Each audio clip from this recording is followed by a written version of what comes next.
Voilà, donc 75% des suffrages pratiquement hier pour les 3 candidats dont nous venons de parler. Pour les autres, eh bien, des miettes seulement. Les Républicains et le PS notamment ont clairement pris l'eau. 4,79% des voix pour Valérie Pécresse, 1,74% pour Anne Hidalgo. C'est simple, à L2, elle cumule seulement 6,5% des suffrages.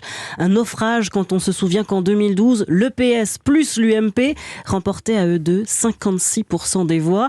Alors, quels enseignements tirer de ce premier tour 2022 ? On va le voir tout de suite avec vous, Jacques Serret. Bonjour. Bonjour. Alors, ce qu'on retient d'abord, Jacques, c'est qu'Emmanuel Macron reste généralement le candidat des grandes villes. Oui, par exemple, à Paris, le président candidat y a récolté un peu plus de 35% des voix, ou encore à Bordeaux, 33%, ou Lyon, plus de 31%. C'est bien au-delà de sa moyenne au niveau national. Alors, il y a un autre enseignement à tirer des grandes villes, Jacques. Oui, c'est la très forte percée de Jean-Luc Mélenchon. L'insoumis arrive en tête à Toulouse, 37%, à Rennes, 36%, ou encore à Marseille, 31%.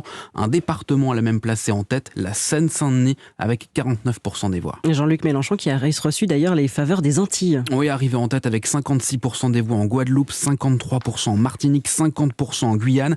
Emmanuel Macron, lui, l'emporte en Nouvelle-Calédonie, en Polynésie et à Wallis-et-Futuna. Marine Le Pen, elle, se distingue à Mayotte où elle a récolté 42% des voix. Voilà, la candidate RN dans l'Hexagone a, elle, pris davantage le large plutôt dans les villes moyennes et les campagnes. Oui, par exemple, dans les Hauts-de-France, Marine Le Pen recueille 33% des voix. C'est 8 points devant Emmanuel Macron. Dans les Vosges, 32%. En Corse, elle caracole à 28% quand le président sortant n'y a reçu que 18% des voix. À noter que dans certaines villes, et pas des moins symboliques, Éric Zemmour est arrivé deuxième, Jacques. Oui, à Versailles, le candidat de Reconquête termine avec 18% des voix derrière Emmanuel Macron. Pareil à Neuilly.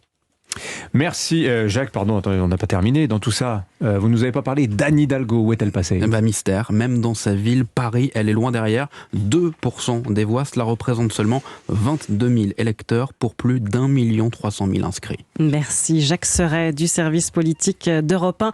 Notez qu'hier soir, des incidents ont éclaté dans plusieurs villes à l'annonce du résultat de l'élection. À Rennes, 500 personnes, des jeunes surtout, ont scandé des slogans antifascistes et anticapitalistes.